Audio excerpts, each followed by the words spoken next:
ਦਰਸ਼ਕੋ break ਤੋਂ ਬਾਅਦ ਤੁਹਾਡਾ ਸਭ ਦਾ ਬਹੁਤ-ਬਹੁਤ ਸਵਾਗਤ ਹੈ। ਪਹਿਲੇ ਸੈਗਮੈਂਟ ਦੇ ਵਿੱਚ ਪਹਿਲਾ ਅਹਿਮ ਇਸ਼ੂ ਇਹ ਸੀ ਕਿ ਟਰੰਪ ਵੱਲੋਂ ਕਸ਼ਮੀਰ ਮੁੱਦੇ ਤੇ ਵਿਚੋਲਗੀ ਦੀ ਕੀਤੀ ਗਈ ਪੇਸ਼ਕਸ਼ ਦੁਖਦਾਈ। ਇਸ ਉੱਪਰ ਡਾਕਟਰ ਸਾਹਿਬ ਨੇ ਆਪਣੇ ਵਿਚਾਰ ਤੁਹਾਡੇ ਸਾਰਿਆਂ ਨਾਲ ਸਾਂਝੇ ਕੀਤੇ ਨੇ। ਆਈ ਹੋਪ ਤੁਹਾਨੂੰ ਸਾਰਿਆਂ ਨੂੰ ਪਸੰਦ ਆਏ ਹੋਣਗੇ। ਸੋ ਅੱਜ ਦਾ ਜੋ ਦੂਸਰਾ ਵਾਲਾ ਇਸ਼ੂ ਹੈ ਉਹ ਆਪਾਂ ਡਿਸਕਸ ਕਰਨ ਜਾ ਰਹੇ ਹਾਂ। ਦੁਨੀਆ ਦੇ ਜਮਹੂਰੀਅਤ ਦਰਜੇ ਦੀ ਸੂਚੀ ਵਿੱਚ ਭਾਰਤ 10 ਅੰਕ ਪਛੜਿਆ, ਆਰਥਿਕਤਾ ਨਿਵਾਣ ਵੱਲ। ਸੋ ਆਪਾਂ ਹੁਣ ਡਾਕਟਰ ਸਾਹਿਬ ਕੋਲ ਉਹਨਾਂ ਦੇ ਵਿਚਾਰ ਸੁਣਨ ਜਾ ਰਹੇ ਹਾਂ। ਸੋ ਅਸੀਂ ਚਾਹਾਂਗੇ ਕਿ ਤੁਸੀਂ ਸਾਡੇ ਨਾਲ ਇਸੇ ਤਰ੍ਹਾਂ ਹੀ ਬਣੇ ਰਹਿਣਾ। ਦੇਖਣ ਸੁਣ ਲਈ ਤੁਹਾਡਾ ਸਭ ਦਾ ਬਹੁਤ-ਬਹੁਤ ਸ਼ੁਕਰੀਆ ਜੀ। ਡਾਕਟਰ ਸਾਹਿਬ ਕੀ ਕਹਿਣਾ ਚਾਹੋਗੇ? ਦੇਖੋ, ਇਸ 'ਚ ਕੋਈ ਸ਼ੱਕ ਨਹੀਂ ਕਿ ਇੱਕ ਪਾਸੇ ਬੇਸ਼ੱਕ ਇੰਟਰਨੈਸ਼ਨਲ ਕਮਿਊਨਿਟੀ ਜਿਨ੍ਹਾਂ ਦਾ ਲੀਡਰ ਅਮਰੀਕਾ ਹੈ, ਫਰਾਂਸ, ਇੰਗਲੈਂਡ ਵੀ ਨਾਲ ਪੇਸ਼ ਨੇ, ਰੂਸ ਵਾਲੇ ਵੀ ਆਪਣਾ ਸੌਦਾ ਵੇਚਣ ਦੇ ਲਈ ਭਾਰਤ ਜੋ ਕੁਝ ਕਰ ਰਿਹਾ ਹੈ ਕਸ਼ਮੀਰੀਆਂ ਦੇ ਨਾਲ, ਭਾਰਤ ਦੇ ਨਕਸ਼ੇ 'ਚ ਕੈਦ 200 ਮਿਲੀਅਨ ਮੁਸਲਮਾਨਾਂ ਦੇ ਨਾਲ, ਸਿੱਖਾਂ ਦੇ ਨਾਲ, ਈਸਾਈਆਂ ਦੇ ਨਾਲ, ਉਸ ਵੱਲ ਅੱਖਾਂ ਮੀਟੀਆਂ ਹੋਈਆਂ। ਪਰ ਦੁਨੀਆ ਦੀਆਂ ਉਹ ਮੀਡੀਆ ਜਿਹੜੀਆਂ ਨੇ ਹਸਤੀਆਂ ਹੋਣ, ਜਿਵੇਂ ਵਾਸ਼ਿੰਗਟਨ ਪੋਸਟ ਦੀ ਅਸੀਂ ਗੱਲ ਕਰਦੇ ਹਾਂ, ਨਿਊਯਾਰਕ ਟਾਈਮਸ, BBC, ਜਾਂ ਹਿਊਮਨ ਰਾਈਟਸ ਨਾਲ ਰਿਲੇਟਡ ਉਹ ਬੇਸ਼ੱਕ US ਕਮਿਸ਼ਨ ਹੋਏ, international religious freedom human rights watch ਹੋਏ, ਐਮਨੈਸਟੀ ਇੰਟਰਨੈਸ਼ਨਲ ਹੋਏ, ਜਾਂ ਉਹ ਸੰਸਥਾਵਾਂ ਜਿਹੜੀਆਂ ਬਿਲਕੁਲ ਬਿਨਾਂ ਕਿਸੇ ਸੈਲਫਿਸ਼ਨੈਸ ਤੋਂ, ਸਵਾਰਥ ਤੋਂ NGOs ਬਣਾ ਕੇ, ਜਿਨ੍ਹਾਂ ਨੇ ਲੱਭਿਆ ਕਿ ਭਾਰਤ ਨੇ ਕਿਵੇਂ 65 ਦੇਸ਼ਾਂ ਦੇ ਵਿੱਚ 265 ਜਿਹੜੇ ਨੇ ਉਹ organisations, NGOs, think tanks, websites create ਕੀਤੇ ਹੋਏ ਨੇ, ਜਿਨ੍ਹਾਂ ਰਾਹੀਂ ਉਹ ਫੇਕ ਨਿਊਜ਼ ਜਿਹੜੀਆਂ ਨੇ ਉਹ ਦੁਨੀਆ ਦੇ ਵਿੱਚ ਜਿਹੜਾ ਉਹਨੂੰ ਬ੍ਰੌਡਕਾਸਟ ਵੀ ਕਰਦੇ ਨੇ, ਪਬਲਿਸ਼ ਵੀ ਕਰਦੇ ਨੇ। ਔਰ ਕਿਵੇਂ ਜਾਲੀ ਥਿੰਕ ਟੈਂਕਾਂ ਰਾਹੀਂ ਜਿਹੜੇ ਇਹਨਾਂ ਨੇ ਬਣਾਏ ਹੋਏ ਨੇ, ਈਵਨ 23 ਯੂਰਪੀਅਨ ਪਾਰਲੀਮੈਂਟ ਦੇ ਮੈਂਬਰਾਂ ਦੀ ਵਿਜ਼ਿਟ ਵੀ ਕਸ਼ਮੀਰ ਦੀ ਜਿਹੜੀ ਹੈ ਉਹਨਾਂ ਨੇ ਕੀਤੀ। ਲੇਕਿਨ ਇਸ ਦੇ ਔਰ ਇਹ ਵੀ ਠੀਕ ਹੈ ਵੀ ਜਿੰਨਾ ਭਾਰਤ ਦਾ ਰੈਪੂਟੇਸ਼ਨ ਇਸ ਵੇਲੇ, ਇੱਕ ਤਾਂ ਇਹਨਾਂ ਦਾ ਜਮਹੂਰੀਅਤ ਦਾ ਨਕਾਬ ਕਾਫੀ ਹੱਦ ਤੱਕ ਲੈ ਗਿਆ, ਹੁਣ ਤਾਂ ਸਿੱਧੇ ਜਿਹੜੀ ਹੈ ਉਹ ਫਾਸ਼ਿਜ਼ਮ ਦੀ, ਨਾਜ਼ੀਜ਼ਮ ਦੀ ਗੱਲ ਤਾਂ ਹੋ ਹੀ ਰਹੀ ਸੀ।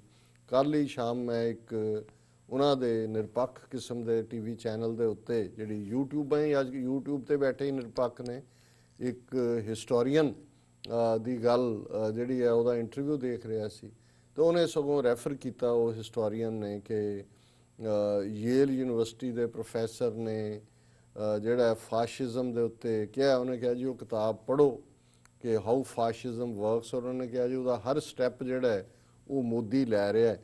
ਕਿਉਂਕਿ ਬਹੁਤ ਵਾਰੀ ਅਸੀਂ ਨਾਜ਼ੀਜ਼ਮ ਦੀ ਗੱਲ ਕਰਦੇ ਹਾਂ, ਨਾਜ਼ੀਆਂ ਦੀ ਜਿਹੜੀ ਹੈ ਉਹ ਕੀ ਹੋਂਦ ਹੈ, ਕਿਵੇਂ ਨਾਜ਼ੀ ਸ਼ੁਰੂ ਹੋਏ, ਔਰ ਮਾਈਨ ਕਾਫ ਜਿਹੜੀ ਉਹਨੇ ਜੇਲ੍ਹ 'ਚ ਹੁੰਦਿਆਂ ਹਿਟਲਰ ਨੇ ਲਿਖਿਆ, ਕਿਵੇਂ ਉਹਦੇ ਉੱਤੇ ਸੋਸ਼ਲਿਸਟ ਰਿਪਬਲਿਕ ਜਰਮਨੀ ਖੜਾ ਹੋਇਆ, ਔਰ ਇਸ ਸਾਰੇ ਦਾ ਜ਼ਿਕਰ ਹੁੰਦਾ ਹੈ। ਲੇਕਿਨ ਇਹਦੇ ਨਾਲ ਫਾਸ਼ਿਜ਼ਮ ਕੀ ਹੈ, ਕਿਵੇਂ ਮਸੋਲਿਨੀ ਨੇ ਜਿਹੜਾ ਵੱਡਾ ਫਾਸ਼ਿਸਟ ਉਸ ਪੀਰੀਅਡ 'ਚ ਹੋਇਆ ਇਟਲੀ ਨੂੰ, ਕਿਵੇਂ ਉਹਨੇ ਧਰੜਿਆ, ਕਿਵੇਂ ਲੋਕਾਂ ਨੂੰ ਦਬਾਇਆ, ਔਰ ਬਹੁਤ ਵਾਰੀ ਨਾਜ਼ੀਜ਼ਮ ਔਰ ਫਾਸ਼ਿਜ਼ਮ ਰਲਗੜ ਵੀ ਹੋ ਜਾਂਦੇ ਨੇ। ਔਰ ਮੈਂ ਉਹ ਕਿਤਾਬ ਵੀ ਆਰਡਰ ਕੀਤੀ ਹੈ Amazon 'ਤੇ, ਕਿਉਂਕਿ ਉਹ ਹਿਸਟੋਰੀਅਨ ਨੇ ਕਿਹਾ ਵੀ ਜੇ ਤੁਸੀਂ ਉਹਨੂੰ ਦੇਖਦੇ ਹੋ ਤਾਂ ਤੁਹਾਨੂੰ ਇਹ ਲੱਗਦਾ ਵੀ ਹਰ ਸਟੈਪ ਜਿਹੜਾ ਹੈ ਉਹ ਫਾਸ਼ਿਜ਼ਮ ਦੇ ਨਾਂ ਥੱਲੇ ਜੋ ਹੁੰਦਾ ਉਹ ਮੋਦੀ ਫੋਲੋ ਕਰ ਰਿਹਾ। ਔਰ ਇਸ 'ਚ ਕੋਈ ਸ਼ੱਕ ਨਹੀਂ ਹੈ ਕਿ ਦੁਨੀਆ ਦੀਆਂ ਜਿਵੇਂ ਕੁਛ ਹਿਊਮਨ ਰਾਈਟਸ ਦੀ ਮੈਂ ਗੱਲ ਕੀਤੀ, ਇਸੇ ਤਰ੍ਹਾਂ ਕੁਝ ਥਾਵਾਂ ਦੇ ਉੱਤੇ ਗਲੋਬਲ ਇੰਡੈਕਸ ਬਣਾਏ ਜਾਂਦੇ ਨੇ। ਜਿਵੇਂ ਜੇ ਭਾਰਤ, ਇਹ ਉਹਨਾਂ ਨੇ ਲੱਭਿਆ ਕਿ ਭਾਰਤ 'ਚ ਕਿੰਨੇ ਦੁਨੀਆ ਦੇ ਸਭ ਤੋਂ ਜ਼ਿਆਦਾ ਭੁੱਖੇ ਲੋਕ ਨੇ, ਤੇ ਉਹ ਹੰਗਰ ਇੰਡੈਕਸ ਸੀ, ਉਸ ਦੇ ਉੱਤੇ ਉਹ ਇਹ ਨਿਰਪੱਖ ਤੌਰ ਦੇ ਉੱਤੇ ਉਹਨਾਂ ਨੇ ਕ੍ਰਾਈਟੇਰੀਆ ਰੱਖੇ ਹੁੰਦੇ ਨੇ, ਔਰ ਉਹ ਦੁਨੀਆ ਦੇ ਸਾਰੇ ਦੇਸ਼ਾਂ ਦੇ ਉੱਤੇ ਹੀ ਉਹ ਕ੍ਰਾਈਟੇਰੀਆ ਅਪਣਾ ਕੇ ਫਿਰ ਉਹਨਾਂ ਨੂੰ ਉਹ ਗ੍ਰੇਡ ਕਰਦੇ ਨੇ ਕਿ ਵੀ ਇਹ ਕਿਸ ਲੈਵਲ ਤੇ ਖਲੋਂਦੇ ਨੇ। ਹੁਣ ਇਹ ਜਿਹੜੀ ਇਹਨਾਂ ਦੀ ਇਕਨੋਮਿਕਲ ਸਿਚੁਏਸ਼ਨ ਦੀ ਗੱਲ ਵੀ ਅਸੀਂ ਕਰਾਂਗੇ ਕਿ ਆਲਰੇਡੀ ਇਹ ਤਾਂ ਉਹਨਾਂ ਦੇ IMF ਔਰ ਦੂਸਰਿਆਂ ਨੇ ਵੀ ਕਿਹਾ ਵੀ ਉਹਨਾਂ ਦੀ ਇਕਨੋਮਿਕਲ ਗਰੋਥ ਬਹੁਤ ਥੱਲੇ ਨੂੰ ਹੈ, ਔਰ ਜਿਹੜਾ ਦੁਨੀਆ ਦੀ ਇਕੋਨਮੀ ਨੂੰ ਪ੍ਰਭਾਵਿਤ ਕਰ ਰਿਹਾ। ਲੇਕਿਨ ਜਿਹੜੀ ਇਕਨੋਮਿਸਟ ਇੰਟੈਲੀਜੈਂਸ ਯੂਨਿਟ ਹੈ ਉਹਨਾਂ ਦੀ, ਜਿਨ੍ਹਾਂ ਨੇ ਗਲੋਬਲ ਰੈਂਕਿੰਗ ਕੀਤੀ ਹੈ 165 ਦੇਸ਼ਾਂ ਤੇ 2 ਟੈਰੀਟਰੀਜ਼ ਤੇ ਬੇਸਡ, ਔਰ ਇਸ ਰਿਪੋਰਟ ਦਾ ਨਾਂ ਜਿਹੜਾ ਹੈ ਉਹ ਗਲੋਬਲ ਡੈਮੋਕ੍ਰੇਸੀ ਇੰਡੈਕਸ ਹੁੰਦਾ ਹੈ ਕਿ ਵੀ, ਔਰ ਡੈਮੋਕ੍ਰੇਸੀ ਦੇ ਕ੍ਰਾਈਟੇਰੀਆ ਨੇ ਉਹਦੇ 'ਚ ਹੈ ਕਿ ਲੋਕਾਂ ਦੀ ਆਜ਼ਾਦੀ ਕੀ ਹੈ, ਮੀਡੀਆ ਦੀ ਆਜ਼ਾਦੀ ਕੀ ਹੈ, ਕਹਿਣ ਦੀ ਆਜ਼ਾਦੀ ਕੀ ਹੈ, ਕਲਚਰਲ ਟੋਲਰੇਸ਼ਨ ਕਿੰਨੀ ਕੁ ਹੈ, ਮਜ਼ਹਬੀ ਟੋਲਰੇਸ਼ਨ ਕਿੰਨੀ ਕੁ ਹੈ। ਔਰ ਇਹ 165 ਪਲੱਸ 2 167 ਦੇਸ਼ਾਂ ਦਾ ਉਹਨਾਂ ਨੇ ਇਹ ਸਰਵੇ ਕਰਨ ਤੋਂ ਬਾਅਦ ਭਾਰਤ ਜਿਹੜਾ ਹੈ ਉਹ 51ਵੇਂ ਨੰਬਰ ਦੇ ਉੱਤੇ ਜਾ ਕੇ ਡਿੱਗਿਆ, 10 ਪੁਆਇੰਟ ਜਿਹੜਾ ਹੈ ਪਹਿਲਾਂ ਨਾਲੋਂ ਥੱਲੇ। ਔਰ ਉਹਨਾਂ ਦੇ ਮੀਡੀਆ ਨੇ ਵੀ ਅੱਜ ਸਾਰੇ ਪਾਸੇ ਰਿਪੋਰਟ ਕੀਤਾ ਹੈ, ਡਿਸਕਸ ਵੀ ਹੋ ਰਿਹਾ ਹੈ ਕਿ ਔਰ ਉਹਦਾ ਉਹਨਾਂ ਨੇ ਰੀਜ਼ਨ ਦਿੱਤਾ ਹੈ ਕਿ ਐਰੋਜ਼ਨ ਆਫ ਸਿਵਲ ਲਿਬਰਟੀਜ਼। ਹਾਲਾਂ ਭਾਰਤ ਜਦੋਂ ਆਪਣਾ ਬ੍ਰਾਂਡ ਐਂਬੈਸਡਰ ਬਣਿਆ ਹੋਇਆ ਦੁਨੀਆ 'ਚ, ਭਾਰਤ ਦਾ ਹੀ ਹੁੰਦਾ ਜੀ ਲਾਰਜੈਸਟ ਡੈਮੋਕ੍ਰੇਸੀ, ਸਭ ਤੋਂ ਜ਼ਿਆਦਾ ਵੋਟਰ, ਸਾਡੇ ਇੰਨੇ ਲੋਕ ਵੋਟਾਂ ਪਾਉਂਦੇ ਨੇ, ਇਲੈਕਟ੍ਰੋਨਿਕ ਮਸ਼ੀਨਾਂ ਲੱਗੀਆਂ ਹੋਈਆਂ। ਉਹ ਕ੍ਰਾਈਟੇਰੀਆ ਤਾਂ ਅੱਜ ਵੀ ਕਾਇਮ ਹੈ, ਭਾਵੇਂ ਉਹਨਾਂ ਨੇ EVM ਮਸ਼ੀਨਾਂ 'ਚ ਕੀ ਕੀਤਾ ਕੀ ਨਹੀਂ, ਉੱਥੋਂ ਤੱਕ ਤਾਂ ਇਹ ਨਹੀਂ ਪਹੁੰਚਦੀਆਂ। ਲੇਕਿਨ ਨਜ਼ਰ ਆ ਰਿਹਾ ਹੈ ਜਿਹਦੇ 'ਚ ਸਿਟੀਜ਼ਨਸ਼ਿਪ ਅਮੈਂਡਮੈਂਟ ਐਕਟ ਵਰਗਾ ਹੋਏ, ਕਸ਼ਮੀਰ ਦੇ ਵਿੱਚ ਵਰਤਾਰਾ ਹੋਏ, 5.5 ਮਹੀਨੇ ਤੋਂ ਕਸ਼ਮੀਰ ਵਾਦੀ ਦੇ ਵਿੱਚ ਇੰਟਰਨੈਟ ਕੱਟਿਆ ਹੋਇਆ ਹੈ ਤੇ ਉਹਨਾਂ ਦਾ ਪਲੈਨਿੰਗ ਕਮਿਸ਼ਨ ਦਾ ਮੈਂਬਰ ਕਹਿ ਰਿਹਾ ਜੀ ਉਹ ਡਰਟੀ ਫਿਲਮਾਂ ਦੇਖਦੇ ਨੇ, ਹੁਣ ਨਹੀਂ ਦੇਖਣਗੇ।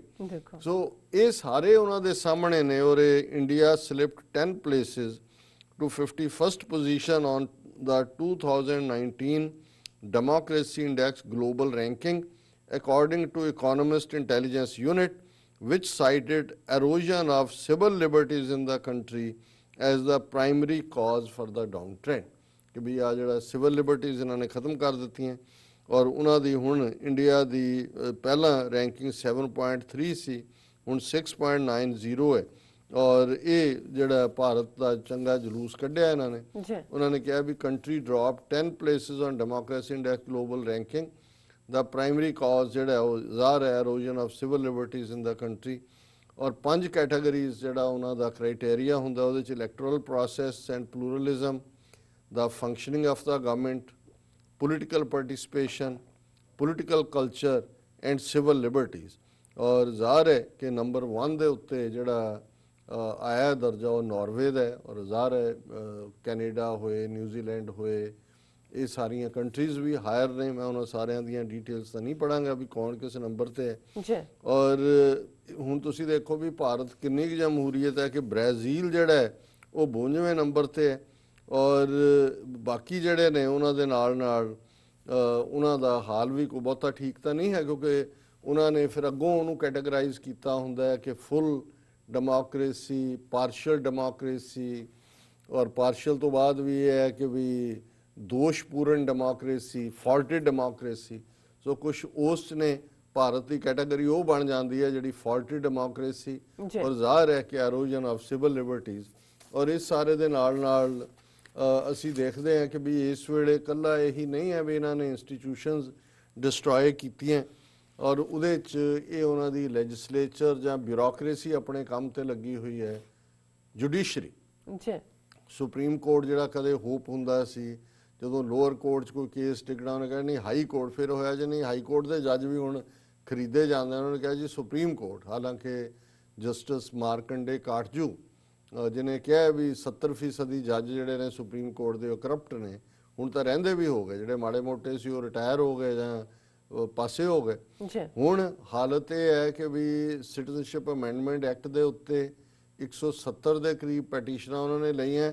ਉਹਨਾਂ ਨੇ ਕਿਹਾ ਜੀ ਠੀਕ ਹੈ, ਇਹ ਅਸੀਂ ਹੁਣ ਦੇਖ ਰਹੇ ਹਾਂ ਕਿ 5 ਮੈਂਬਰਾਂ ਦੇ ਅਸੀਂ ਜੱਜਾਂ ਦੇ ਜਿਹੜੇ 5 ਮੈਂਬਰਡ ਬੈਂਚ ਹੈ ਉਹਦੇ ਹਵਾਲੇ ਕਰਨੇ ਨੇ।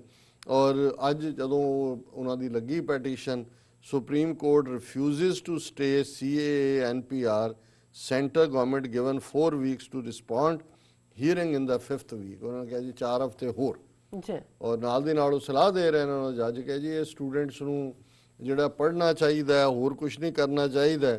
ਔਰ ਦੂਸਰਾ ਹੁਣ ਇੱਕ ਪਾਸੇ ਤਾਂ ਇਹਨਾਂ ਦਾ ਹਾਲ ਇਹ ਹੈ ਕਿ ਵੀ ਹੁਣ ਕਿਉਂਕਿ ਐਰੋਜ਼ਨ ਆਫ ਸਿਵਲ ਲਿਬਰਟੀਜ਼ ਦੀ ਗੱਲ ਗਲੋਬਲ ਡੈਮੋਕ੍ਰੇਸੀ ਇੰਡੈਕਸ ਨੇ ਕੀਤੀ ਔਰ ਉਹਦੇ ਨਾਲ ਰਿਲੇਟਡ ਜਿਹੜੀਆਂ ਅੱਜ ਦੀਆਂ ਹੀ ਖਬਰਾਂ ਨੇ ਸੁਪਰੀਮ ਕੋਰਟ ਦਾ ਅਸੀਂ ਦੇਖ ਲਿਆ। ਔਰ ਹੁਣ ਇੱਕ ਘਟਨਾ ਜਿਹੜੀ ਕਿ ਮੱਧ ਪ੍ਰਦੇਸ਼ ਦੇ ਵਿੱਚ ਹੋਈ, ਜਿਹੜੀ ਜ਼ਾਹਰ ਹੈ ਵੀ ਕਾਂਗਰਸ ਗਵਰਨਡ ਸਟੇਟ ਹੈ, ਜਿੱਥੇ ਇੱਕ BJP ਵਾਲਿਆਂ ਨੇ ਜਿਹੜੇ ਕਾਊਂਟਰ ਹੁਣ ਕਰ ਰਹੇ ਨੇ ਇਨ ਫੇਵਰ ਆਫ CAA ਪ੍ਰੋਟੈਸਟ, ਉਹਦੇ 'ਚ ਇੱਕ ਡੈਮੋਨਸਟ੍ਰੇਸ਼ਨ ਦੇ ਵਿੱਚ ਉਹਨਾਂ ਦੀ ਇੱਕ ਹਾਇਰ ਆਫੀਸ਼ੀਅਲ ਬੀਬੀ ਜਿਹੜੀ ਹੈ ਸ਼ੈਲੇਂਦਰਾ ਸ਼ੁਕਲਾ, ਨਹੀਂ ਇਹ ਤਾਂ ਜਸਟਿਸ ਹੈ, ਉਹਨੇ ਇੱਕ ਜਿਹੜਾ ਪ੍ਰੋਟੈਸਟਰ ਸੀ ਉਹਨੂੰ ਫੜ ਕੇ ਘੜੀਸਿਆ ਜਾਂ ਹੋ ਸਕਦਾ ਚਪੇੜ ਵੀ ਮਾਰੀ। ਕਿ ਵੀ ਉਹ ਉਸ ਦੀ ਜਿਹੜੇ ਆ ਉਹ ਵਾਲਾਂ ਨੂੰ ਫੜ ਕੇ ਖਿੱਚ ਰਹੇ ਸੀ ਔਰ ਇਸ ਨੂੰ ਇਹਦੀ ਵੀਡੀਓ ਵੀ ਆ ਗਈ ਸਾਹਮਣੇ ਵੀ ਆਇਆ ਹਾਲਾਂਕਿ ਉਹਨਾਂ ਨੇ ਬੜੀ ਇੱਕ ਵਾਇਲੈਂਟ ਕਰਾਊਡ ਸੀ। ਹੁਣ ਅੱਜ ਇਹ ਹੈ ਕਿ ਵੀ ਇਹ ਇਸ ਦਾ ਜਿਹੜਾ ਮੱਧ ਪ੍ਰਦੇਸ਼ ਹੈ ਸਟੇਟ ਉਹਨਾਂ ਦੇ ਹਾਈ ਕੋਰਟ ਨੇ ਨੋਟਿਸ ਲਿਆ। The Madhya Pradesh High Court on Wednesday sought a reply from the state authorities over an incident where government officials allegedly slapped a few BJP workers during a rally in support of Citizenship Amendment Act in Rajgarh district। ਹੁਣ ਉਹ ਦੋ ਜੱਜਾਂ ਦੇ bench ਨੂੰ ਇਹ ਨਜ਼ਰ ਆਇਆ ਕਿ ਜੀ ਇਹ ਚਪੇੜ ਮਾਰੀ ਹੈ। ਉਹਨਾਂ ਨੇ ਗਵਰਨਮੈਂਟ ਨੂੰ ਕਿਹਾ ਜੀ ਦਾ ਦੱਸੋ ਜੋ ਗੁੰਡਿਆਂ ਨੇ ਜਾਮਾ ਮਿਲਿਆ ਇਸਲਾਮੀਆ ਯੂਨੀਵਰਸਿਟੀ ਦੇ ਵਿੱਚ ਵੜ ਕੇ ਯੂਨੀਫਾਰਮਡ ਗੁੰਡੇ ਪੁਲਿਸ ਨੇ ਕੀਤਾ, ਜੋ ਅਨਯੂਨੀਫਾਰਮਡ ਗੁੰਡਿਆਂ ਤੋਂ ਪੁਲਿਸ ਨੇ ਜਵਾਹਰ ਲਾਲ ਨਹਿਰੂ ਯੂਨੀਵਰਸਿਟੀ 'ਚ 2-3 ਘੰਟੇ ਕਰਵਾਇਆ, ਕਿਵੇਂ ਸਟੂਡੈਂਟਸ ਮਾਰੇ ਕੁੱਟੇ, ਜਿਸ ਅੰਦਾਜ਼ ਦੇ ਵਿੱਚ ਲਖਨਊ ਦੇ ਵਿੱਚ ਯੂਪੀ ਦੀ ਪੁਲਿਸ ਨੇ ਉਹਨਾਂ ਦੀਆਂ ਰਜਾਈਆਂ ਤਲਾਈਆਂ ਜਿਹੜੇ ਸਿੱਖ ਲੰਗਰ ਲੈ ਕੇ ਗਏ ਕੰਬਲ ਵੰਡਣ ਗਏ ਉਹਨਾਂ ਦੇ ਉੱਤੇ ਲਾਠੀ ਚਾਰਜ ਸਾਰੀਆਂ ਚੀਜ਼ਾਂ ਖੋਹ ਰਹੀਆਂ, ਇਹ ਕਿਸੇ ਕੋਰਟ ਨੂੰ ਨਜ਼ਰ ਨਹੀਂ ਆਇਆ। ਔਰ ਨਾਲ ਦੀ ਨਾਲ ਅਸੀਂ ਦੇਖਦੇ ਹਾਂ ਵੀ ਇਹ ਗੱਲ ਕੋਈ ਇੱਕ ਥਾਂ ਤੇ ਨਹੀਂ ਹੈ ਜਿੱਥੇ ਕੋਈ ਖਲੋ ਰਹੇ ਨੇ। ਜਿਵੇਂ ਹੁਣ ਮੈਗਾ ਸੇਸੇ ਇੱਕ ਵੱਡਾ ਅਵਾਰਡ ਹੈ ਉਹਨੂੰ ਮਿਸਟਰ ਪਾਂਡੇ ਨੇ ਉਹਨਾਂ ਨੇ ਅਲੀਗੜ੍ਹ ਦੇ ਵਿੱਚ ਇੱਕ ਵੱਡੀ ਗੈਦਰਿੰਗ 'ਚ ਆ ਕੇ ਜਿਹਦੇ 'ਚ ਦੂਸਰੇ ਵੀ ਵੱਡੇ ਲੋਕ ਆਏ ਉਹਨਾਂ ਨੇ ਐਡਰੈਸ ਕੀਤਾ ਮੈਗਾ ਸੇਸੇ ਅਵਾਰਡ ਵਿਨਰ ਤੇ ਹਿਊਮਨ ਰਾਈਟ ਐਕਟਿਵਿਸਟ ਨੇ ਸੰਦੀਪ ਪਾਂਡੇ ਔਰ ਉਹਨਾਂ ਨੇ ਕਿਹਾ ਕਿ ਇਹ ਜੋ ਕਰ ਰਹੇ ਨੇ ਇਹ ਸਾਵਰਕਰ ਜਿਹਨੇ ਸਭ ਤੋਂ ਪਹਿਲਾਂ ਹਿੰਦੂਤਵਾਦੀ ਆਈਡੀਓਲੋਜੀ ਦੇ ਕੇ ਨਫ਼ਰਤ ਸੁਸਾਇਟੀ ਨੂੰ ਵੰਡਿਆ ਮਜ਼ਹਬੀ ਲਾਈਨ ਦੇ ਉੱਤੇ ਉਹਦੇ ਪੈਰੋਕਾਰ ਨੇ।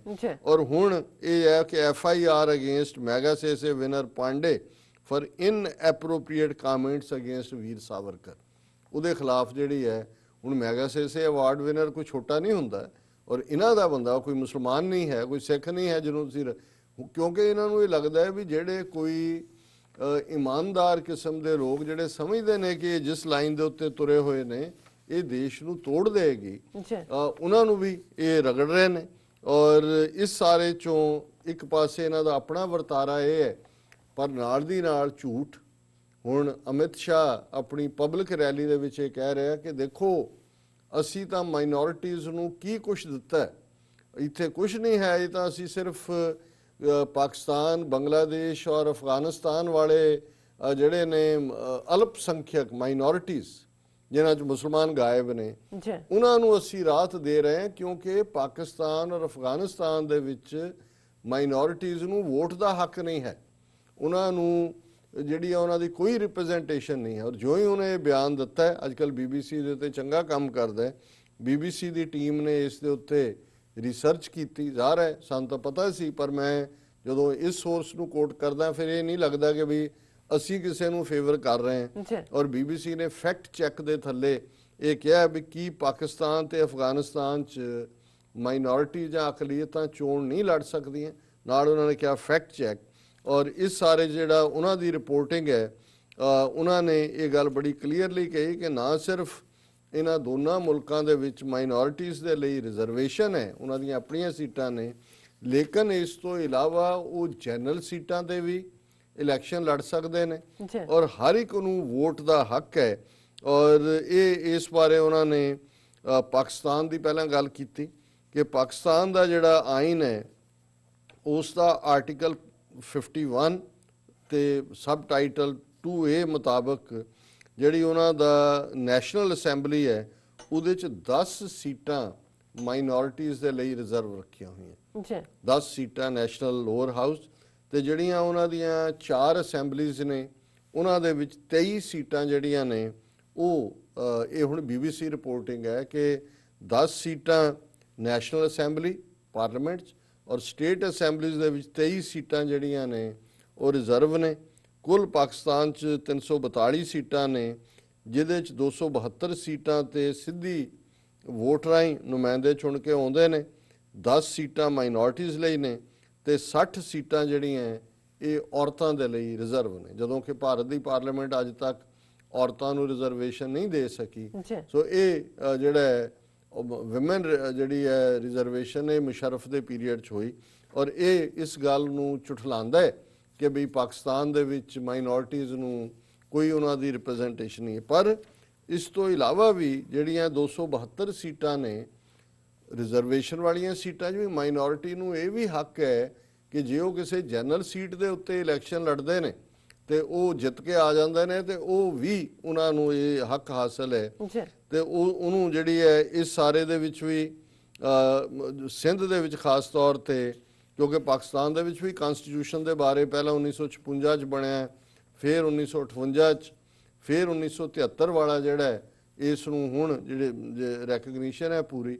ਔਰ ਇਸ ਸਾਰੇ ਦੇ ਵਿੱਚ 2018 ਦੀਆਂ ਚੋਣਾਂ 'ਚ BBC ਰਿਪੋਰਟ ਕਰ ਰਿਹਾ ਕਿ ਮਹੇਸ਼ ਮਲਾਨੀ, ਹਰੀ ਰਾਮ, ਕਿਸ਼ਵਰੀ ਲਾਲ, ਗਿਆਨ ਚੰਦ ਅਸਰਾਨੀ ਸਿੰਧ ਪ੍ਰਾਂਤ 'ਚ ਪਾਰਲੀਮੈਂਟ ਔਰ ਵਿਧਾਨ ਸਭਾਵਾਂ ਦੀਆਂ ਅਨਰਿਜ਼ਰਵਡ ਸੀਟਾਂ ਤੋਂ ਚੁਣ ਕੇ ਆਏ ਸੀ। ਹੁਣ ਇਹੀ ਨਹੀਂ ਵੀ ਉਹਨਾਂ ਨੂੰ ਆਪਣੀ ਰਿਜ਼ਰਵੇਸ਼ਨ ਹੈ, ਜਿਹੜੇ ਨਾਂ ਦਿੱਤੇ ਨੇ ਇਹ ਜਨਰਲ ਸੀਟਾਂ ਤੋਂ ਮੈਂਬਰ ਬਣ ਕੇ ਆਏ।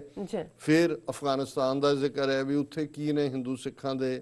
ਉਹਨਾਂ ਨੇ ਕਿਹਾ ਜੀ ਕਿ ਵੀ ਅਫਗਾਨਿਸਤਾਨ 1988 ਤੋਂ ਜਿਹੜਾ ਸਿਵਲ ਵਾਰ 'ਚ ਰਿਹਾ, ਫਿਰ ਤਾਲਿਬਾਨ ਦੀ ਹਿੰਸਾ ਦਾ ਸ਼ਿਕਾਰ ਹੋਇਆ, ਫਿਰ ਅਲ-ਕਾਇਦਾ ਦਾ ਠਿਕਾਣਾ ਵੀ ਉੱਥੇ ਰਿਹਾ। 2002 'ਚ ਉੱਥੇ ਇੰਟਰਿਮ ਗਵਰਨਮੈਂਟ ਬਣੀ, ਹਾਮਿਦ ਕਰਜ਼ਾਈ ਪ੍ਰੈਜ਼ੀਡੈਂਟ ਬਣੇ ਔਰ 2005 ਦੀਆਂ ਲੋਅਰ ਹਾਊਸ ਦੀਆਂ ਚੋਣਾਂ ਤੋਂ ਉੱਪਰ ਦੇ ਵਿੱਚੋਂ ਚੁਣ ਕੇ ਅਫਗਾਨਿਸਤਾਨ ਦੀ ਜਿਹੜੀ ਪਾਰਲੀਮੈਂਟ ਉਹ ਮਜ਼ਬੂਤ ਬਣੀ। ਕਿਉਂਕਿ ਅਫਗਾਨਿਸਤਾਨ ਦੀ ਆਬਾਦੀ ਕਿੰਨੀ ਹੈ ਇਸ ਬਾਰੇ ਠੀਕ ਨਹੀਂ ਕਿਹਾ ਜਾ ਸਕਦਾ, ਕਿਉਂਕਿ 1970 ਤੋਂ ਬਾਅਦ ਜਿਹੜੀ ਹੈ ਉੱਥੇ ਸੈਂਸਸ ਮਰਦਮਸ਼ੁਮਾਰੀ ਨਹੀਂ ਹੋਈ। ਪਰ ਇਹਨਾਂ ਦਾ ਕਹਿਣਾ ਕਿ ਵਰਲਡ ਬੈਂਕ ਦੇ ਮੁਤਾਬਕ ਇੱਥੇ ਜਿਹੜੀ ਹੈ 37 ਮਿਲੀਅਨ ਦੀ ਆਬਾਦੀ ਹੈ, ਜਿਹੜੀ ਹੈ 3.7 ਕਰੋੜ। ਔਰ ਉਹਦੇ 'ਚ ਉਹਨਾਂ ਨੇ ਕਿਹਾ ਜੇ ਅਮਰੀਕਾ ਦੇ department of justice the report ਮੰਨੀਏ ਤੇ ਅਫਗਾਨਿਸਤਾਨ 'ਚ ਮਾਈਨੋਰਟੀਜ਼ ਜਿਹਦੇ 'ਚ ਹਿੰਦੂ ਔਰ ਸਿੱਖ ਦੋਨੋਂ ਸ਼ਾਮਲ ਨੇ, ਉਹਨਾਂ ਦੀ ਗਿਣਤੀ 1000 ਤੋਂ 1500 ਦੇ ਵਿਚਕਾਰ ਹੈ। ਔਰ ਉਹਦੇ 'ਚ ਜਿਹੜਾ ਅਫਗਾਨਿਸਤਾਨ ਦੀ ਲੋਅਰ ਪਾਰਲੀਮੈਂਟ ਹੈ ਉਹਦੇ 'ਚ ਲੋਕ ਸਿੱਧੀਆਂ ਵੋਟਾਂ ਪਾਉਂਦੇ ਨੇ, 249 ਸੀਟਾਂ ਨੇ ਔਰ ਉੱਥੇ ਵੀ ਮਾਈਨੋਰਟੀਜ਼ ਨੂੰ ਇਲੈਕਸ਼ਨ ਲੜਨ ਦੀ ਆਜ਼ਾਦੀ ਹੈ। ਲੇਕਿਨ ਕਾਨੂੰਨ ਦੇ ਮੁਤਾਬਕ ਜਿਹਦੇ ਕਰਕੇ ਉਹ ਨਹੀਂ ਲੜ ਸਕਦੇ ਹੈ ਹੀ। ਜੇ 1000 ਤੋਂ 1500 ਨੇ 5000 ਵੀ ਹੋਣ ਤੇ ਉਹਨਾਂ ਦਾ ਇੱਕ ਲਾਅ ਹੈ ਕਿ ਜੇ ਇਲੈਕਸ਼ਨ ਉਹ ਲੜ ਸਕਦਾ ਜਿਹੜਾ ਘੱਟੋ ਘੱਟ 5000 ਲੋਕਾਂ ਦੀ ਹਮਾਇਤ ਦੱਸੇ ਕਿ ਉਹਨੂੰ ਹਮਾਇਤ ਹਾਸਲ ਹੈ, ਜਿਹੜਾ ਜ਼ਾਹਰ ਹੈ ਕਿ ਪੋਸੀਬਲ ਨਹੀਂ ਹੈ। ਲੇਕਿਨ ਇਹ ਸਾਰੇ ਜਿਹੜੇ ਜਦੋਂ ਅਸ਼ਰਫ ਗਨੀ 2014 'ਚ ਆਇਆ ਉਹਨਾਂ ਨੇ ਇਹ ਦੇਖਿਆ ਕਿ ਵੀ ਇਹ ਤਾਂ ਇਹਦੇ 'ਚੋਂ ਨਹੀਂ ਆ ਸਕਦੇ। ਉਹਨਾਂ ਨੇ ਹਿੰਦੂਆਂ ਔਰ ਸਿੱਖਾਂ ਦੇ ਲਈ ਇੱਕ ਸੀਟ ਜਿਹੜੀ ਹੈ ਪੱਕੇ ਤੌਰ ਦੇ ਉੱਤੇ ਰਿਜ਼ਰਵ ਕੀਤੀ ਔਰ ਇਸ ਵੇਲੇ ਸਰਦਾਰ ਨਰਿੰਦਰਪਾਲ ਸਿੰਘ ਅਫਗਾਨਿਸਤਾਨ ਦੀ ਜਿਹੜੀ ਪਾਰਲੀਮੈਂਟ ਦੇ ਵਿੱਚ ਮਾਈਨੋਰਟੀ ਦੇ ਨੁਮਾਇੰਦੇ ਨੇ। ਔਰ ਇਹ ਇਸੇ ਤਰ੍ਹਾਂ ਅਫਗਾਨਿਸਤਾਨ ਦੇ ਅਪਰ ਹਾਊਸ ਦੇ ਵਿੱਚ ਵੀ ਇੱਕ ਸੀਟ ਜਿਹੜੀ ਹੈ ਮਾਈਨੋਰਟੀਜ਼ ਲਈ ਰਿਜ਼ਰਵ ਹੈ ਔਰ ਉਸ ਦੇ ਉੱਤੇ ਬੀਬੀ ਅਨਾਰਕਲੀ ਕੌਰ ਜਿਹੜੇ ਨੇ ਉਹ ਮੈਂਬਰ ਨੇ। ਸੋ ਅਫਗਾਨਿਸਤਾਨ ਦੇ ਦੋਨੋਂ ਹੀ ਹਾਊਸਿਸ ਥਲੜੇ 'ਚ ਵੀ ਔਰ ਸੈਨੇਟ 'ਚ ਵੀ ਨਰਿੰਦਰਪਾਲ ਸਿੰਘ ਔਰ ਬੀਬੀ ਅਨਾਰਕਲੀ ਕੌਰ ਇਹ ਉਹਦੀ ਨੁਮਾਇੰਦਗੀ ਕਰਦੇ ਨੇ।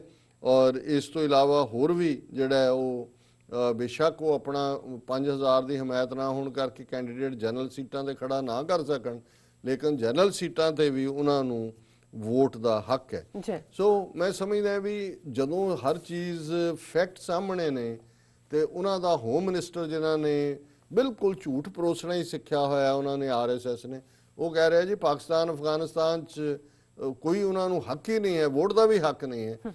ਔਰ ਇੱਥੇ ਉਹਨਾਂ ਨੇ ਐਕਸਟਰਾ ਜਿਹਨੂੰ ਕਹਿੰਦੇ ਨੇ ਕਿ ਐਕਸਟਰਾ ਵੇਟੇਜ ਅਫਗਾਨਿਸਤਾਨ ਜਿਹਦੇ 'ਚ ਕੋਈ ਸ਼ੱਕ ਨਹੀਂ ਹੈ ਕਿ ਜਦੋਂ ਸੋਵੀਅਤ ਯੂਨੀਅਨ ਨੇ ਹਮਲਾ ਕੀਤਾ ਉਦੋਂ ਵੀ ਤਾਲਿਬਾਨ ਦੇ ਵੇਲੇ ਇੰਨੀ ਫਿਰ ਵੀ ਤੰਗਦਸਤੀ ਨਹੀਂ ਹੋਈ, ਥੋੜੇ ਬਹੁਤ ਉੱਥੋਂ ਹਟੇ ਮੇਨ ਥਾਵਾਂ ਤੋਂ ਔਰ ਪਿੱਛੇ ਆ ਗਏ।